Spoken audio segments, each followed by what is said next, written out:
أجمعين.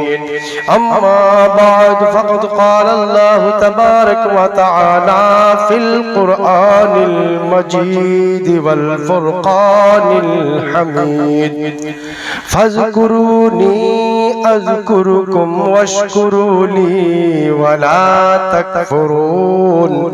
صدق الله المولانا العظيم وصدق رسوله النبي الأمين الكريم، ونحن على ذلك لمن الشاهدين والشاكرين، والحمد لله رب العالمين. সমস্ত তারিফ প্রশংসা মহান রব্বে কায়নাতের জন্য, যিনি অক্ষয় অব্যয় অনাদি অনন্ত অসীম। পরে পরে মা আমিনাল্লাহ মরদুলাল বিশ্ব রসূল নূরের পুতুল হুজুর তাজদারে মদিনা আহমদ মুজতবা জনাবে মুহাম্মদুর রাসূলুল্লাহ সাল্লাল্লাহু তাআলা আলাইহি সাল্লামের প্রতি শত কোটি দরুদ পাক অবতীর্ণ হোক। বলুন আল্লাহুম্মা আমিন। ব্রাদার ইসলাম, আজকে আমরা হযরতে পিরানবী দস্তগীর মাহবুব সুবহানী আব্দুল কাদের জিলানী গিলানী রাহমাতুল্লাহ আলাইহির যে 11 সংখ্যা, যেটাকে 11 শরীফ বলা হয়, সেই উপলক্ষে প্রত্যেক চাঁদের 11 তারিখে আমরা এখানে একটা অনুষ্ঠান করি।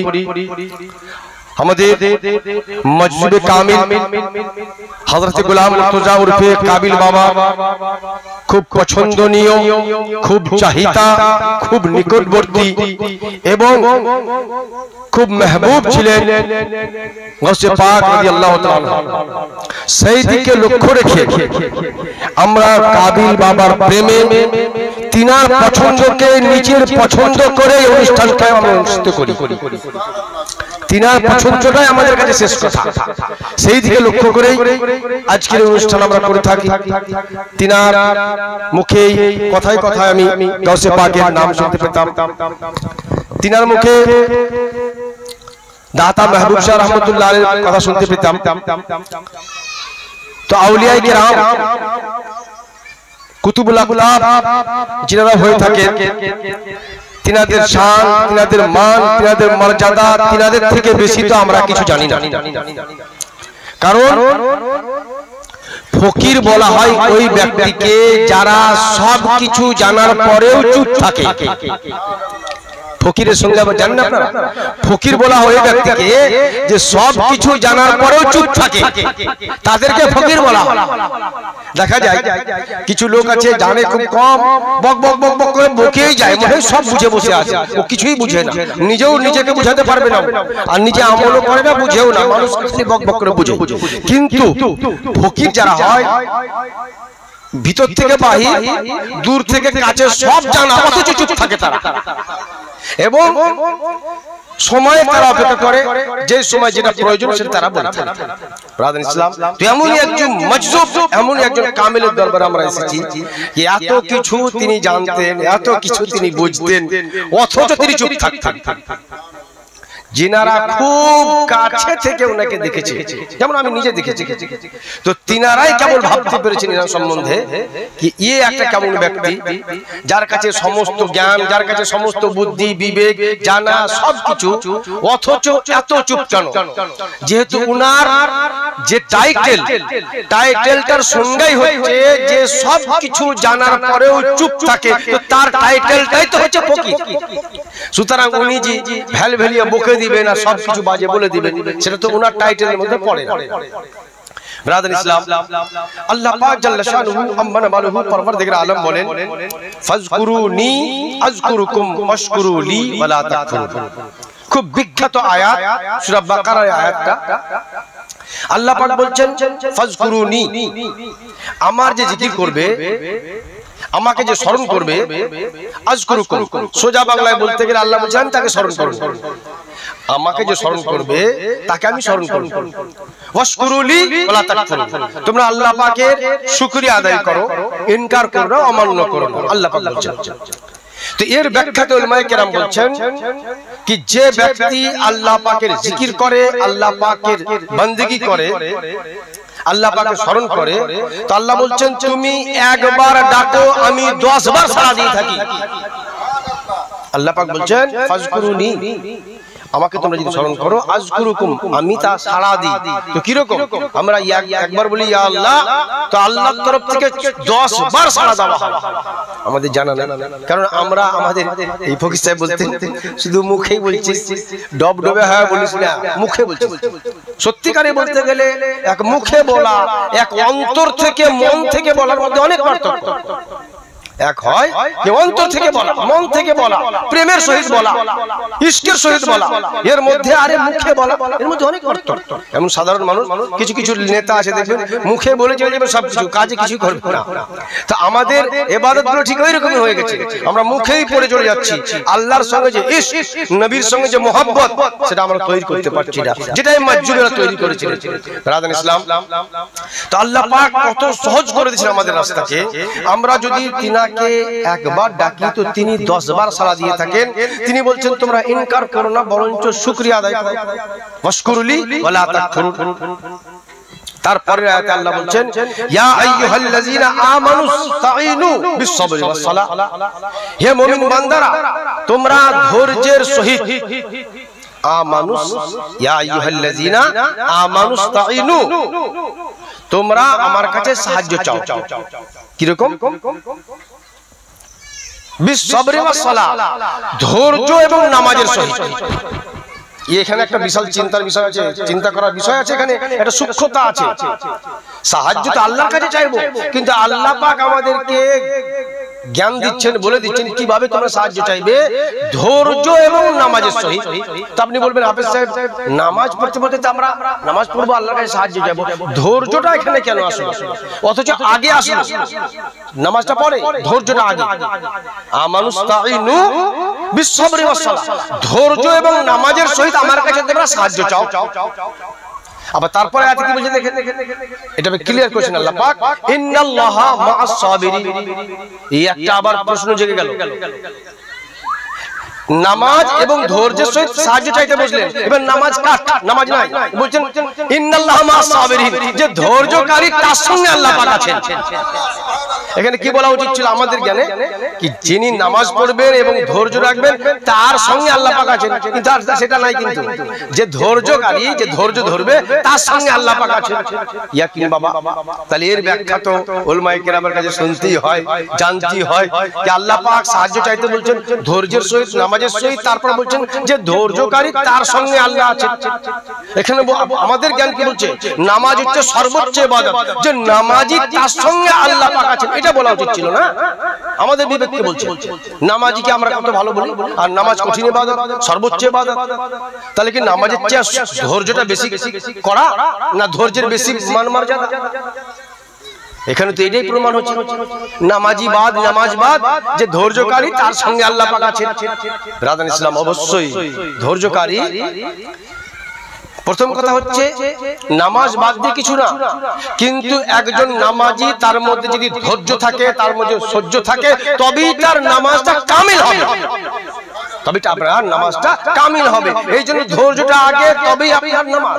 না ধৈর্য নাই, সহ্য নাই, এর মধ্যে আপনি ইস্তিকলাল পয়দা করছেন না, আপনি এর মধ্যে ঠাহরাও পয়দা করছেন না, ইশক ও মহব্বত পয়দা করছেন না, তাড়াতাড়ি উঠলেন আর বসলেন, উঠলেন আর বসলেন, ওই নামাজের কোনো মানে না। এই ধরনেরই ইসলামের মধ্যে আপনাকে কায়েম ও টিকে থাকতে গেলে সর্বপ্রথম ধৈর্যটাকে আঁকড়ে ধরে থাকতে হবে। কারণ প্রত্যেকটা বিষয় আছে ইসলামে যেগুলো আপনার আমল করার সময় অনেক ধৈর্য রাখতে হবে, আপনাকে একটা গণ্ডির মধ্যে রাখতে হবে। এটা করতে পারবেন না, ওটা করতে পারবেন না, এদিকে যেতে পারবেন না, ওদিকে যেতে পারবেন না, আপনার কত শর্ত। একটা নামাজের জন্য কত শর্ত। আপনি মদ খেতে পারবেন না, জুয়া খেলতে পারবেন না, তালি খেতে পারবেন না, চুগলখড়ি করতে পারবেন না, মিথ্যা কথা বলতে পারবেন না। এগুলো টোটালের বেড়া দিয়ে যখন আপনি নিজেকে রাখতে পারবেন, তারপরে আপনার নামাজটা কাজে লাগবে। আর এগুলোর জন্য আপনার ধৈর্যের প্রয়োজন। সবথেকে কিন্তু ধৈর্যের প্রয়োজন।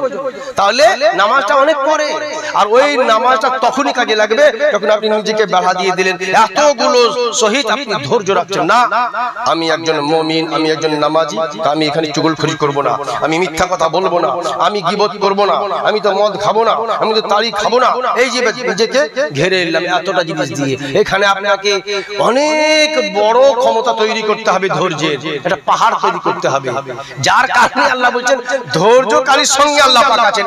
এবার এই পাহাড়ে আপনি গন্ডির সঙ্গে যুক্ত হয়ে গেলেন, মানে আপনি পরিচ্ছন্ন হয়ে গেলেন, এবার আপনার সঙ্গে আছেন আল্লাহ পাক। এবার আপনি নামাজ পড়েন, রোজা রাখেন, সব আর এগুলো বাদ দিয়ে খালি ঠোকরটাক আসলেন, ঠকাটক করে চলে আসলেন, তো আর কোনো দাম নাই। তা আল্লাহ পাক বলছেন ইন্নাল্লাহা মাআস সাবিরিন, যারা ধৈর্যকারী, ধৈর্য ধরে রাখে, সহ্য রাখে, তাদের সঙ্গে আল্লাহ পাক আছেন। তারপরে কি বলছেন দেখুন, ইস্তাঈনু বিস-সাবরি ওয়াস-সালাহ ইন্নাল্লাহা মা'আস সাবিরিন ওয়া লা তাকুলু লিমান ইউকতালু ফি সাবিলিল্লাহ। ক্লিয়ার, কোরআনের আয়াতগুলো সব ক্লিয়ার। এখন মানুষ নিজের মন গড়ানো যদি তরজমা করে দেয়, ব্যাখ্যা করে দেয়, করার কিছু নাই। আল্লাহ পাক বলছেন ওয়া লা তাকুলু, তোমরা বলিও না লিমান ইউকতালু ফি সাবিলিল্লাহি আমওয়াত, আল্লাহ পাকের রাস্তায় যারা বিসর্জন দিয়ে দিয়েছেন, নিজেকে লুটিয়ে দিয়েছেন, নিজেকে মিটিয়ে দিয়েছেন। বিসর্জন দেওয়ার অনেক মানে, বিসর্জন মানে শুধু এইটাকে জবাই করে দিলেন তা নয়। বিসর্জন মানে হচ্ছে ইসলামের সমস্ত আইনকে মেনে ওর উপরে কায়েম থেকে নিজেকে ওর উপরই গণ্ডির মধ্যে রেখে দেওয়া, এটা হচ্ছে বিসর্জন দেওয়া। যেমন আজকে কিছু আমাদের গায়ের কওম আছে, তারা বলে কি মুসলমানদের কোরআনে বারবার করে জিহাদের কথা বলা হয়। জিহাদ মানে যুদ্ধ। আমাদের সাধারণ মানুষের জানা নাই যে যুদ্ধ মানে কি। যুদ্ধ মানে তো আমরা জানি লাঠি লাঠা দিয়ে, বম পিস্তল নিয়ে যুদ্ধ করো, মারামারি, এটা কিন্তু আমরা এটাই মনে করি, কিন্তু আসল ব্যাখ্যাটা আমরা জানিও না, জানার চেষ্টাও করিনি। বিরোধী বা গায়ের কওম যদি জিজ্ঞাসা করে তোমাদের যে কোরআনে আছে জিহাদের কথা, তার মানে কি? জিহাদ মানে তো যুদ্ধ, তো তোমার যুদ্ধের কথা বলা হয় যে তোমরা এবার আমাদের সঙ্গে যুদ্ধ করবে। এই জন্য আজকে মুসলমানদেরকে ওরা ঘৃণাও করছে যে তোমরা তো যুদ্ধ করার পার্টি। আসলে এর মানে, এর ব্যাখ্যা আমরাও জানি না, ওরা তো জানি না, আমরাও জানি না। রাধান ইসলাম আল্লাহ পাক বলেন তোমরা যুদ্ধ করো ইসলামের পথে। এর মানেগুলো আমাদের অবশ্যই জানা উচিত এবং নিজের ধর্ম নিয়ে, নিজের মাযহাব নিয়ে আমাদের রিসার্চ করা উচিত। রাধান ইসলাম, আপনি আপনার রিপু, এর নফস যে আপনাকে নোংরা পথে, ভুল পথে, অন্যায় পথে নিয়ে যাবে, তার সঙ্গে যুদ্ধ করে নিজেকে কন্ট্রোল রাখাকে বলা হয়েছে জিহাদ করো। যুদ্ধের মানে হচ্ছে নিজের নফসের সঙ্গে আপনি যুদ্ধ করেন। আপনাকে যদি কোনো অন্যায় পথে না যেতে দেয়, আপনি সিরাতে মুস্তাকিমে যান, ওটাও একটা যুদ্ধ। সবচেয়ে বড় যুদ্ধ এটা। কার সঙ্গে মারামারি করে আপনি ওকে মারলেন, আপনাকে মেরে দিল, ইয়া তো কোনো যুদ্ধই হয় না। যুদ্ধ হচ্ছে নফসে, আপনাকে বলছে ওই দিকে যা, সেই দিকে যা, যেগুলো নাম বললাম এখন, সেই থেকে আপনি টোটাল থেকে আপনি নিজেকে পরিচ্ছন্ন করলেন, এটা সবচাইতে বড় যুদ্ধ। আর এই যুদ্ধটা করে যে ব্যক্তি সাকসেসফুল হবে, সেই হলো মুজাহিদ, সেই হলো মুজাহিদ। এই মুজাহিদ এনারা হচ্ছে ওই মুজাহিদ কি সবকিছু জানা সত্ত্বেও, সবকিছু করার ক্ষমতা রাখা সত্ত্বেও নিজেকে এমন ভাবে গুটিয়ে গুছিয়ে, নিজেকে এমন ভাবে গুড়িয়ে দিলেন, মানুষের কাছে খ্যাপা সেজে দুনিয়া শেষ করে দিলেন। মানুষের ভাবছে খ্যাপা। রাধান ইসলাম আসল জিন্দেগি তো ওনারাই কাটিয়ে দিয়েছেন, আসল জিন্দেগি ওনারাই কাটিয়েছেন, যেটা একটা পরিচ্ছন্ন একজন মুমিনকে, একজন মুসলমানকে যেভাবে করা উচিত। তবে রাধান ইসলাম আল্লাহ পাক বলছেন তোমরা ওদেরকে মুর্দা বলিও না, ওয়ালা তাকুলু লিমান ইউকতালু ফি সাবিলিল্লাহি আমওয়াত বাল আহইয়াউ ওয়ালাকিন লা তাশউরুন, বরঞ্চ ওনারা জীবিত, তোমরা সেটা জানতে পারো না। যারা আল্লাহর রাস্তায় বিসর্জন দিয়ে দিয়েছেন, নিজেকে লুটিয়ে দিয়েছেন, মিটিয়ে দিয়েছেন, তিনারা জীবিত। আল্লাহ নিজেই বলছেন তারা জীবিত, কিন্তু ওরা যে জীবিত সেটা তোমরা জানতে পারো না। আরো অনেক ব্যাখ্যা আছে, উলামায়ে কেরামের কাছে শুনবেন আপনারা। আল্লাহ বলছেন আমি প্রত্যেকের পরীক্ষা নিয়ে থাকি। প্রত্যেকের পরীক্ষা হয়, কিন্তু ও চোখওয়ালা হোক যে কানা হোক, ওই জি আবার আমাদের যে নাবিনা আছে দেখতে পায় না, ও ভাবছে ওর পরীক্ষা হবে না, ওরও হবে, চোখওয়ালারও হবে, সবারই হবে। প্রত্যেকের পরীক্ষা, কাজল তুমি ভাবে না তোমার পরীক্ষা হবে না, তোমারও পরীক্ষা হবে। চোখ নাই তাও পরীক্ষা হবে, পা নাই তাও পরীক্ষা হবে, গরিব তাও পরীক্ষা হবে, বড়লোক তাও পরীক্ষা হবে। কিরকম পরীক্ষা হবে? যার ধন আছে তার ধনের পরীক্ষা, যার ধন নাই তার নায়ের পরীক্ষা হবে, তার মধ্যে তাকে পাস করতে হবে। ওয়ালানাবলুওয়ান্নাকুম, আমি প্রত্যেকের আজমাইশ করি, প্রত্যেকে পরীক্ষা নিই। ওয়ালানাবলুওয়ান্নাকুম এর বাংলা মানে আমি আজমাইশ করি, পরীক্ষা করি। বিশাইইন মিনাল খাউফি ওয়াল জু'i ওয়া নাকসিম মিনাল আমওয়ালি ওয়াল আনফুসি ওয়াস সামারাত ওয়া বাশশিরিস সাবিরিন। ব্রাদার ইসলাম, আল্লাহ বলছেন আমি তোমাদের কিরকম পরীক্ষা নিই? জিনিসের মাধ্যমে। ওয়ালানাবলুওয়ান্নাকুম বিশাইইন মিনাল খাউফি, কখনো ভয় দেখি, ভয় হয়ে যায় মানুষের। কিরকম? বিশাইইন মিনাল খাউফি ওয়াল জু'i, কখনো দেখবেন মানুষ খুবই খিদা, খিদা মানে খুব গরিব, খাবার নাই তো খাবে কি? খিদা মানে এত গরিব কি দুদানা কি খাবে না ঘরে, তখন ওটা পরীক্ষা চলছে। ওর গরিব আছে, খেতে পায় না, চিরকাল গরিব থাকবে তাও না। আর যে ধনী আছে, কোটি কোটি টাকার মালিক, তার কাছে চিরকাল কোটি কোটি থাকবে তাও না। দুটোই কিন্তু স্থায়ী নয়। কোরআনের দ্বিতীয় অন্য আয়াত আছে 30 পারার মধ্যে, আল্লাহ বলছেন ধনীকেও পরীক্ষা নিচ্ছি, বড় লোকদেরকেও পরীক্ষা নিচ্ছি, গরিবকেও পরীক্ষা নিয়ে থাকি, দুইজনের পরীক্ষা করছি আমি।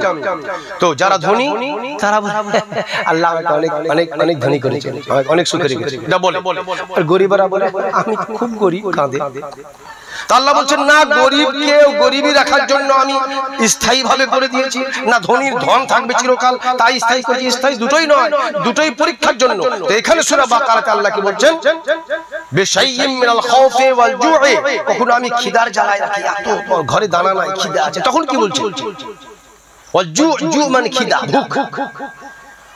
মিনাল খাউফি ওয়াল জু'i ওয়া নাকসি মিনাল আমওয়াল, আর কখনো মালের খারাপি করে দিই, মালের ক্ষতি করে দিই। এই যে এখন হবে, দেখেন বৈশাখ মাস, অনেক সময় হবে কি দেখবেন, ঠিক সুন্দর ধান পান আছে, ধান শুকাতে দিয়েছি, চাল শুকাতে দিয়েছি, সাধারণ উদাহরণ দেখবেন গ্রামগঞ্জে ঘটে এটা। কত সুন্দর ধান মাঠে থেকে নিয়ে এলে, কষ্ট করে শুকাতে দিয়েছে, ঝাম করে ঝড় এসে বৃষ্টি এসে সব নষ্ট করে দিয়েছে। এবার মা বোনদের তত জ্ঞান নাই, কি বলে জানেন অনেকে, আল্লাহ কি কানা দেখতে পায় না যে আমার ধানটা নষ্ট করে দিল? এই ধরনের আল্লাহ বলছেন মালের ক্ষতি করে দিয়ে আমি তোমাদের পরীক্ষা নিই। কি সেই অবস্থায় তুমি কি বলছো? ওয়া নাকসিম মিনাল আমওয়াল, তোমাদের মালের ক্ষতি করে দিয়ে আমি তোমাদের পরীক্ষা নিয়ে থাকি। ব্রাদার ইসলাম, ওয়া নাকসিম মিনাল আমওয়াল বাল আহইয়াউ ওয়ালাকিন লা তাশকুরুন। ওয়ালানাবলুওয়ান্নাকুম বিশাইইন মিনাল খাউফি ওয়াল জু'i ওয়া নাকসিম মিনাল আমওয়ালি ওয়াল আনফুসি, এটা ছুটে গেল আয়াত। ওয়াল আনফুসি, আনফুসি মানে কখনো কখনো তোমাদেরকে অনেক রোগগ্রস্ত করে দিই। দেখবেন সুস্থ সবল মানুষ হঠাৎ রোগে পড়ে গেল, অনেক বড় বড়, সে নামাজি, হয়তো তার অনেক জ্ঞান আছে, ইসলামে তাবলীগ করে, ইসলাম প্রচার করে, অনেক কিছু কিছু করে, হঠাৎ করে অসুখ হয়ে গেল, হতেই পারে। তার রোগগ্রস্ত করে দেওয়ার পর তাকে এমন সীমাহীন রোগ দিয়ে দিই, চিকিৎসার টাকাও থাকে না, তখন কি বলছে সেটা জানা যায় না। অথচ তার রোগ চিরস্থায়ী থাকবে না। হযরত আইয়ুব আলাইহিস সালাম 18 বছর ধরে যে রোগগ্রস্ত ছিলেন, এরকম রোগ কোনো নজির পাওয়া যায় না। যে রোগ ওনার আছে, রোগটা বলতে বলতে তো গা শিউরে ওঠে, কি রোগ আল্লাহ দিয়েছিলেন, আল্লাহ শেফা দিয়েছিলেন, সেটাও পরীক্ষা ছিল। তো তিনি বড় মাপের নবী ছিলেন, তার ওরকম পরীক্ষা, আমাদের পরীক্ষা এরকমই হয়ে থাকে। সে একটা তুমি রোগগ্রস্ত হচ্ছ, তখন কি বলছো? ওয়াল আনফুসি ওয়াস সামারাত ওয়া বাশশিরিস সাবিরিন, কখনো কোনো ফল ফুল এসব ক্ষয়ক্ষতি হয়ে যায়, সেই মাধ্যমে আমি তোমাদের পরীক্ষা নিয়ে থাকি। শেষে যে শব্দটা আছে ওয়া বাশশিরিস সাবিরিন, যারা ধৈর্যকারী তাদের জন্য সুখবর আছে।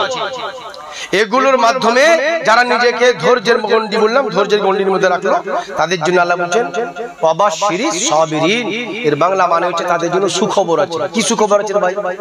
তো আল্লাহ যখন সুখবর বলে দিয়েছে, তার ব্যাখ্যা করার মতো আমার মতো মৌলবি পারে?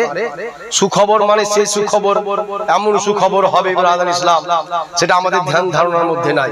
তো সেই সুখবর পাওয়ার জন্য আমাকে আপনাকে প্রত্যেক মুহূর্ত, প্রত্যেকটা অবস্থাতে ধৈর্য রাখতে হবে। আমি রোগগ্রস্ত হলেও আল্লাহ যেমন রাখে তেমন ভালো, আমি খুব গরিব হয়ে গেল আল্লাহ যেমন রেখেছেন তেমনই ভালো, আমার ক্ষয়ক্ষতি হয়ে গেছে আল্লাহ যেটা চেয়েছেন সেটাই ভালো। এই কথাগুলো আপনাকে মনের মধ্যে রাখতে হবে আন্তরিকভাবে, আল্লাহকে শুকরিয়া আদায় করতে হবে। যেমন অনেক সময় হয় কি, একদম জোয়ান ছেলে, কড়কড়ে জোয়ান, বিয়েই হয়নি, হঠাৎ করে মরে গেল, কি রাগ হয় আর বলেন দেখি? আল্লাহকে গাল দিলে কি দিবেন? কঠিন শক্ত ঈমান হতে হবে আর জানকারী হতে হবে। ওরে তোর ছেলেটা তো তোর ছিল না, ও 18 বছর জোয়ান, 18 বছর আগে কোথায় ছিল? যার ছিল সেই নিয়েছে। তো ওইখানেই তোমাকে বলতে হবে পরবর্তীকার আলম তুমি দিয়েছিলে, তুমি নিয়েছো, তুমি যেটা ভালো বলেছো সেটাই করেছো। আমি খুব খুশি তোমার এই রাজাতে, আমি তোমার খুশিতে আমি খুশি।